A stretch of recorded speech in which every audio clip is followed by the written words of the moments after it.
अभी हमने बात करी रिता की, उसे समझा। अब दूसरा जो शब्द है वो है धर्म। धर्म के बारे में बहुत बातें हुई हैं,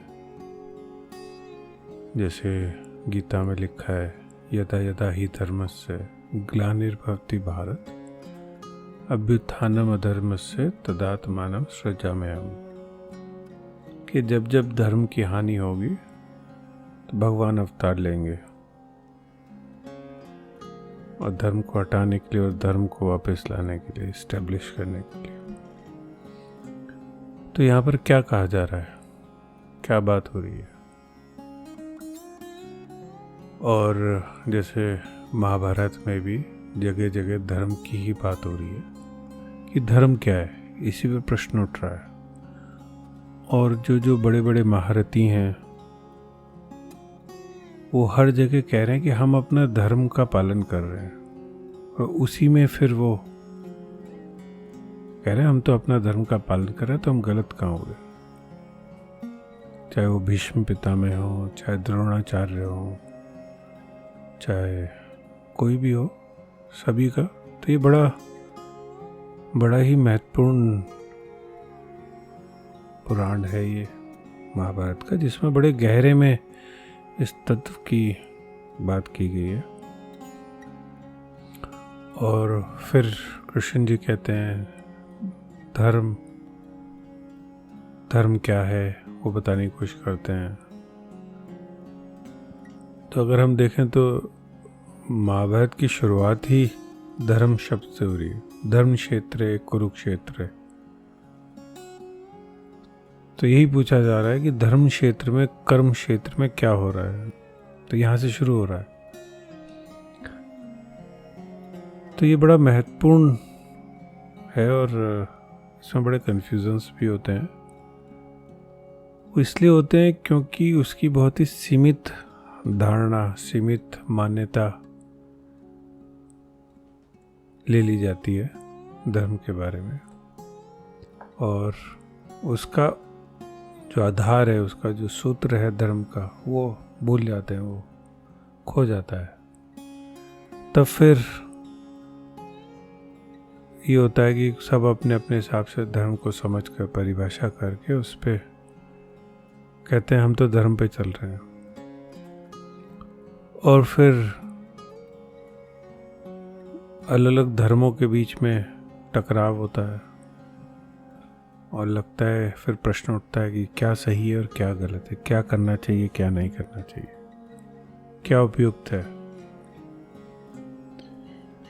दूसरी तरफ देखें तो कृष्ण जी बहुत कुछ कर रहे हैं, वो सब तरह के खेल कर रहे हैं, और ऊपर से देखा जाए तो उनके कर्म, उनका जो भी क्रियाएं हैं, वो लगे कि ये कैसे धार्मिक हो सकते हैं, कैसे धर्म हो सकता है। तो लेकिन वो योगेश्वर हैं, फिर भी वही एक हैं पूरे महाभारत में जिसे गहरे में धर्म का अर्थ पता है, और उसी को इस्टेब्लिश कर रहे हैं, उसी को स्थापित करने के लिए महाभारत करा रहे हैं। तो बड़ा विरोधाभासी लगता है, लेकिन वही सत्य भी है। तो इसलिए इसको समझने के लिए थोड़ा सा गहरे जाने की ज़रूरत है। और अगर हम मूल में देखें तो धर्म जो है ऋता से निकला है। ऋता जो आधारभूत नियम है, आधारभूत जो लॉ है, ऑर्डर है, जो प्रिंसिपल है इस अस्तित्व का, जिससे सारी सृष्टि बनी है, जिस पे सब कुछ टिका हुआ है एक तरीके से, जिस नियम पे, जिस ट्रुथ पर, जहाँ से सब कुछ निकल के आया है। तो उस नियम में होना, उस नियम के अनुसार चलना, उसमें स्थित होना, वो दिशा, उस दिशा में चलना, कुछ हद हम कह सकते हैं वो धर्म की दिशा है। To follow the order. धर्म अगर हम देखें, एक ऑर्डर है, एक व्यवस्था है, अगर हम समझें तो ये बाहर की व्यवस्था नहीं है। ऐसा नहीं कि कुछ बाहर से हमने कुछ इस्टेब्लिश कर दिया, वे कुछ रिचुअल्स या कुछ परंपराएं निर्मित कर दी और कह दिया कि यही धर्म है। वो धर्म नहीं है, वो तो रिचुअल्स हैं, वो तो परंपराएं हैं। धर्म गहरे में जब हम ऋतः को समझते हैं और फिर ऋतः के अनुसार हम चलने की कोशिश करते हैं, तो इसमें थोड़ा समझना जरूरी है कि जो जैसे हम कहें जानवर है, कोई भी जानवर, एक कुत्ता है, अब वो उसके अंदर चिंतन की, मनन की वो शक्ति और क्षमता नहीं है कि वो जो उसका ऋता है, जो उसका जो जीवन का जो तरीका है उससे अलग वो कुछ कर सके। उसके अंदर जो भाव उठे वही उसने, जो भी अंदर उठा, भूख लगी, चिल्लाने का मन हुआ चिल्लाने लगा, भौंकने लगा, दौड़ने का मन हुआ दौड़ने लगा। तो मन की भी बात नहीं है, वो अंदर से जैसे एक त्वरा उठी।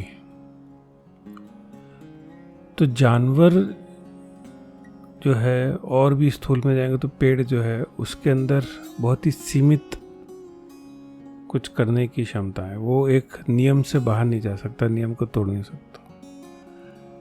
लेकिन मनुष्यों को अगर हम देखें तो मनुष्य में एक और संभावना है, क्योंकि उसके अंदर चैतन्य है, चेतना है, सोचने विचारने की, चिंतन मनन की क्षमता है।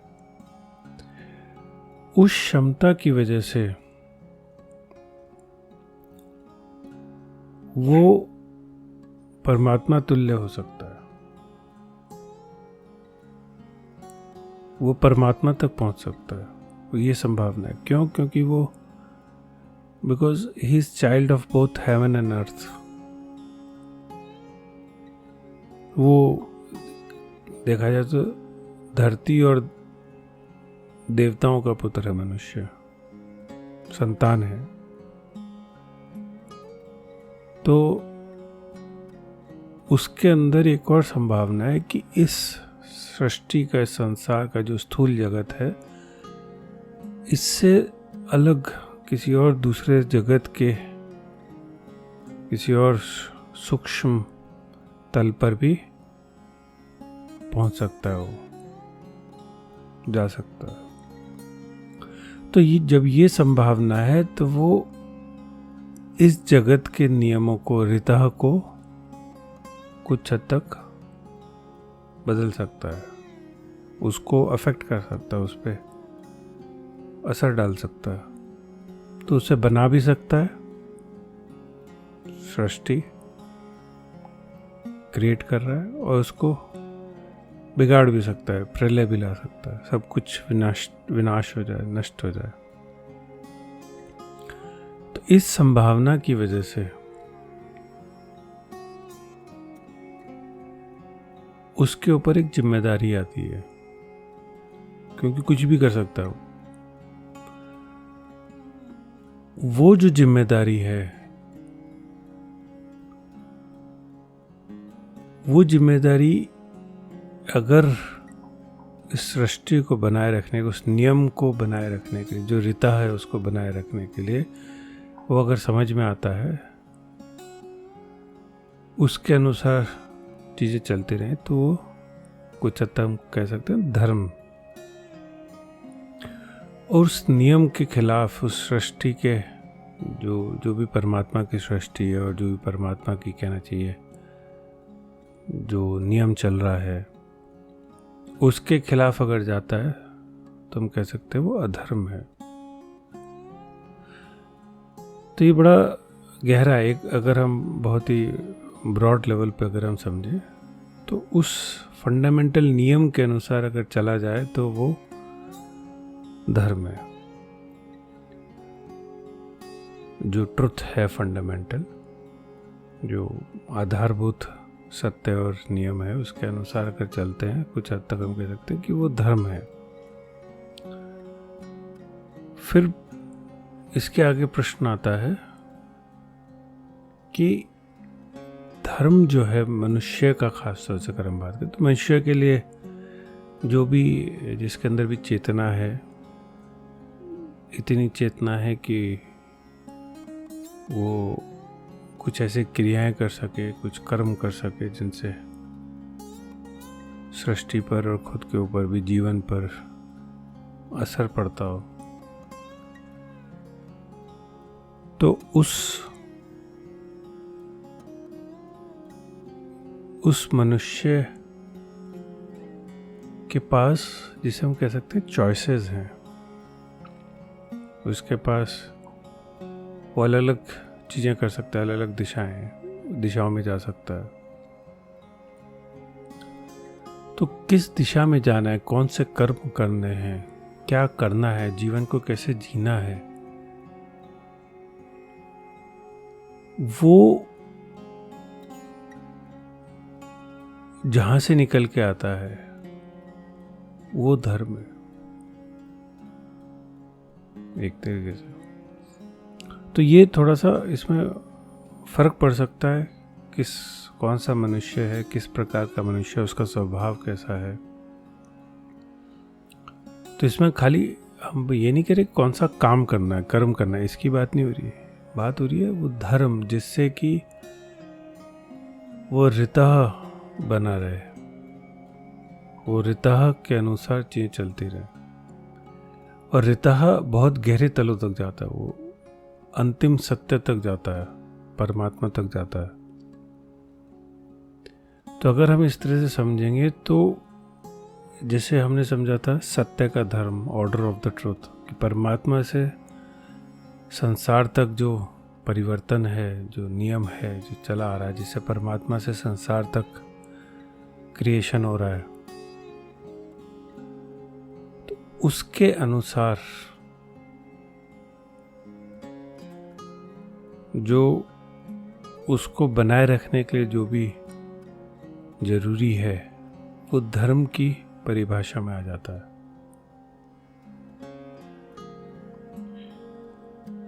तो अगर हम समझें कि जो ज्ञानी है और एक जो मूर्ख है,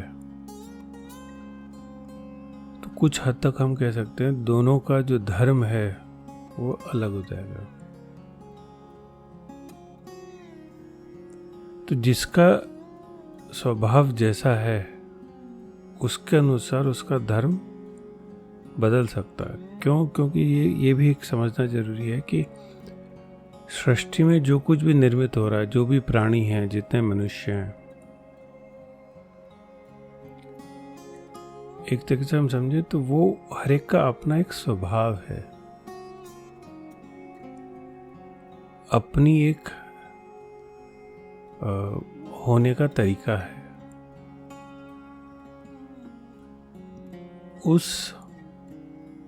और बल्कि हम कह सकते हैं जैसे अपना एक रोल है, अपना एक इस संसार में एक कुछ, जैसे किसी पर्पस के लिए आए हैं हम, किसी कुछ कर्म करने के लिए आए हैं, कुछ निभाने के लिए आए हैं। तो ये जो आना है, कुछ रोल निभाना है, जो स्वभाव है,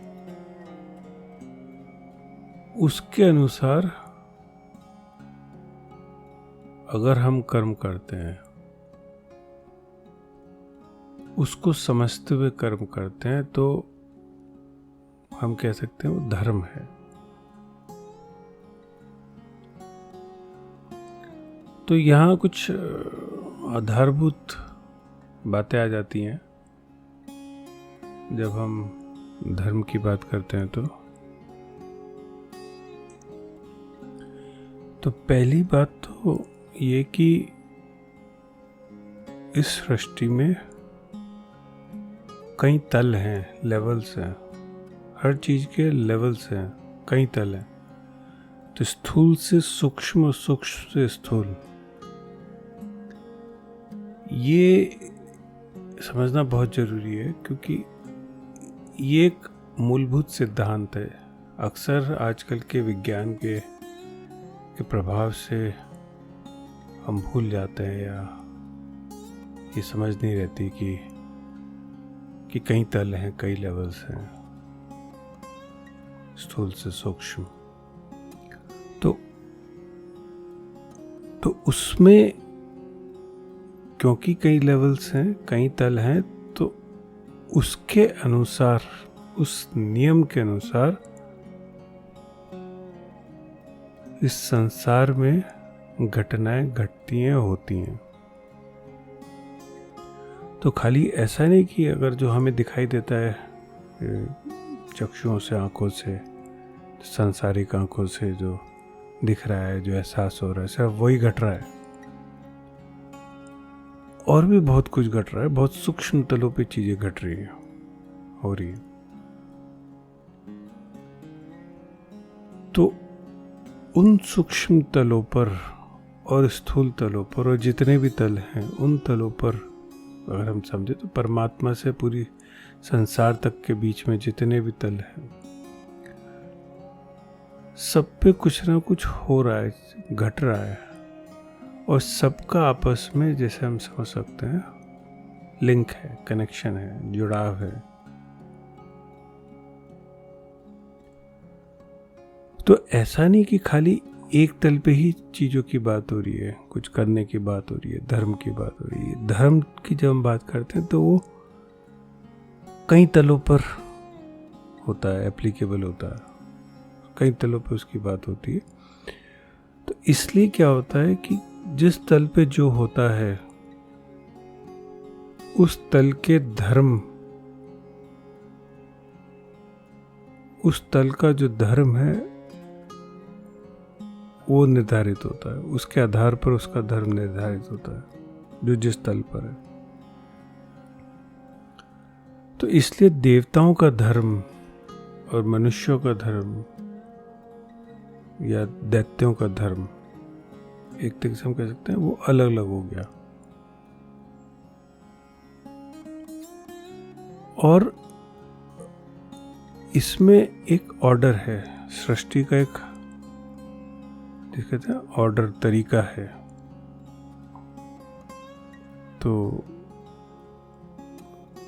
अलग अलग तलों के होने का ऑर्डर है, उनमें जो एक्सचेंज हो रहा है, उनमें जो जैसे कहते हैं कि लेन देन हो रहा है, सूक्ष्म तलों से स्थूल पे, स्थूल से सूक्ष्म तलों पे जो लेन देन हो रहा है, एक्सचेंज हो रहा है, उसका भी अपना एक नियम है।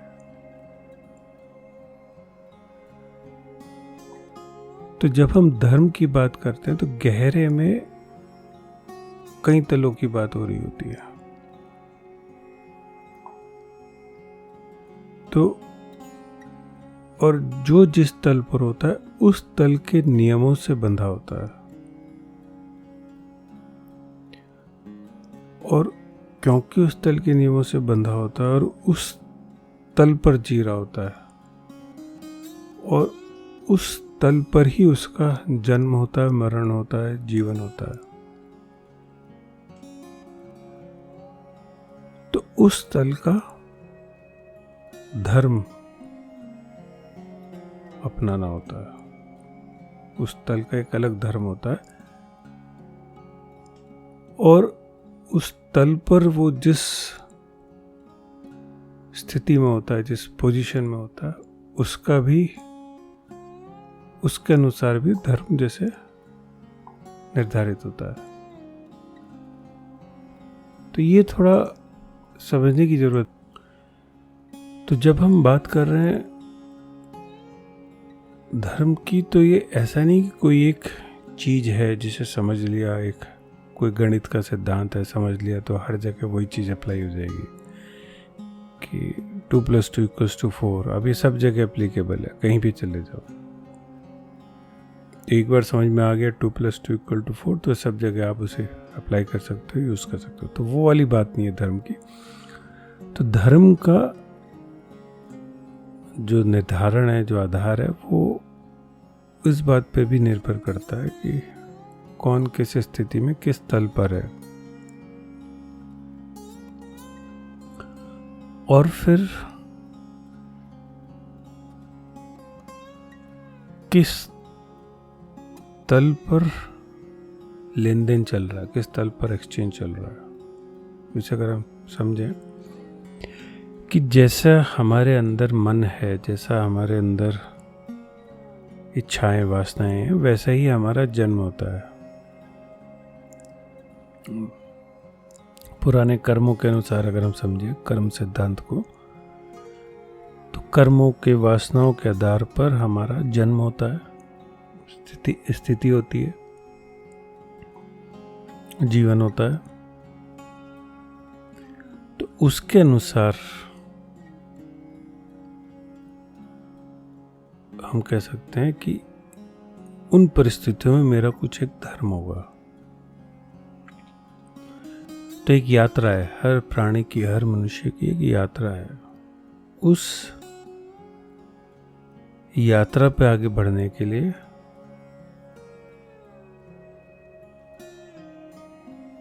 जो कर्म है वो, उस दिशा में बढ़ने के लिए जो कर्म है वो धर्म से निकल के आएगा। उसे हम कह सकते हैं एक तरह से धर्म है वो। तो यहाँ ये समझना जरूरी है ये भी कि एक्सचेंज किस तल पर हो रहा है। अगर हम देवताओं से लेन देन कर रहे हैं, एक्सचेंज कर रहे हैं, उनसे बातचीत हो रही है, उनसे हमारा कनेक्शन है, तो हमारा जो कर्म है वो अलग हुआ और इसी हिसाब से धर्म अलग हुआ। लेकिन अगर हमारा जो ओरिएंटेशन है, जो हमारा जो पूरा जो दिशा है वो अगर दैत्यों की तरफ है, उन प्रवृत्तियों की तरफ है, उन वृत्तियों की तरफ है जो दैत्यों में होती हैं, तो एक तरह से हम कह सकते हैं हमारा लेन देन, हमारा एक्सचेंज, हमारा जो बातचीत है वो दैत्यों से है, उन वृत्तियों से, उन टेंडेंसीज से अपने अंदर की। तो उस तरफ झुकाव अगर जाता है तो हमारे कर्म वैसे होंगे। तो जब हम आधारभूत नियम की बात कर रहे हैं, जब हम ऋतः की बात कर रहे हैं, तो जो सृष्टि का जो निर्माण है, सृष्टि का जो पालन है और सृष्टि का जो अंत है, 3 नियम है, 3 प्रिंसिपल हैं, 3 फोर्सेस हैं, Brahma Vishnu Mahesh, creation, maintenance and destruction. तो हर एक पे ये चीज अप्लाई होती है। तो ये जो नियम है उसके आधार पर चीजें हो रही हैं, जो भी आधारभूत नियम है। तो अगर हम देवताओं से हमारा कनेक्शन है तो उससे क्या होगा, और दैत्यों से हमारा अगर कनेक्शन है, उस तरफ झुकाव है, तो उससे क्या होगा। तो जब दोनों के तरफ के जो रिजल्ट हैं, देवताओं से कनेक्शन से जो निकल के आता है, जो बात बनेगी, और दैत्यों के साथ कनेक्शन से जो बात बनेगी, दोनों में फर्क होगा। और वो जो बात है वो सृष्टि के आधारभूत नियम से मैच करती है, उसकी तरफ है कि उसके विपरीत है, जो भी चल रहा है उसके लिए। वहां से एक तरीके से हम कह सकते हैं धर्म निर्धारित होता है।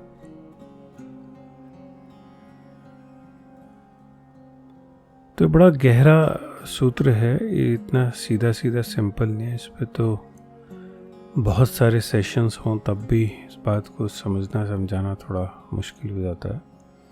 और वो कैसे पकड़ें, कैसे समझे कि धर्म क्या है। तो स्थिति के ऊपर निर्भर करेगा कि किसकी ज्ञान की या विवेक की या भक्ति की स्थिति क्या है, किस दिशा में मुख है, ओरिएंटेशन है, कि वो संसार की तरफ है कि परमात्मा की तरफ है। उससे चीजें निर्धारित होती हैं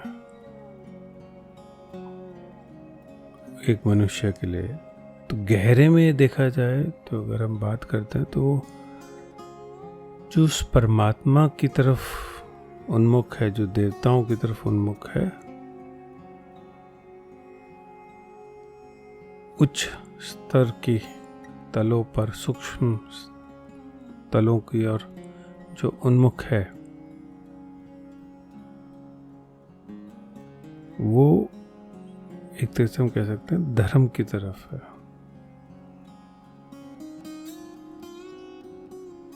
क्योंकि ये मनुष्य की संभावना है, क्योंकि मनुष्य की संभावना परमात्मा होने तक की है। खुद वो इस स्थिति में पहुंच सकता है जहां वो कह सके कि अहम ब्रह्मास्मि, कि मैं ही ब्रह्म हूं, शिवोहम, मैं ही शिव हूं। तो अपनी पूर्ण खिलावट की तरफ जाना धर्म है, और वैसे ही कर्म करना, वैसी ही परिस्थितियों को निर्मित करना सबके लिए, तो उस दिशा में हम कह सकते हैं धर्म है।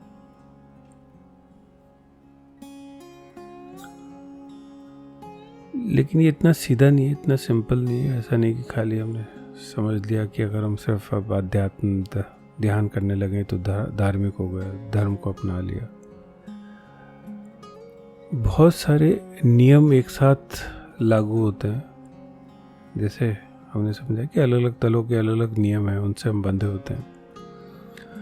तो हम अगर पृथ्वी के तल के नियमों से बंधे और हम स्वर्ग के या उच्च तलों के या सूक्ष्म तलों के नियमों की उधर की तरफ बढ़ना चाहते हैं, तो एक परिवर्तन है ये।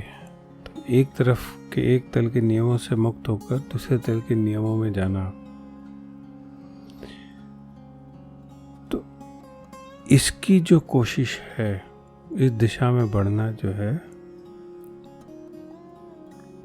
वो हम कह सकते हैं धार्मिक है, धर्म है। वो अपनी खिलावट की तरफ बढ़ना। इसे हम अगर सीधा सीधा समझे, जैसे रीता को हमने समझा था कि समय आने पर फल उगेगा, फूल उगेंगे।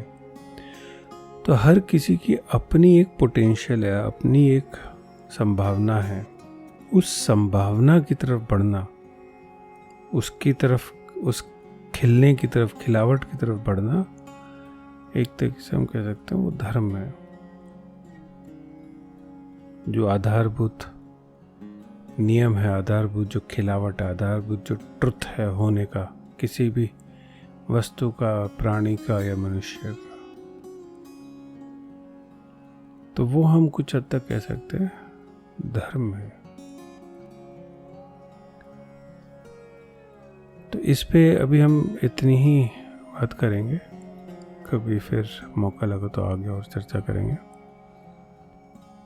तो इसके बाद इसी से निकल के आता है फिर अनुशासन, जो हम अगले सत्र में, अगले सेशन में उस पर बात करेंगे। और अनुशासन के ही साथ है योग, योग अनुशासन। तो ये थोड़ा समझना जरूरी है, क्योंकि यहीं से वो पहला सूत्र पतंजलि का शुरू होता है, जो हम अगले सत्र में बात करेंगे।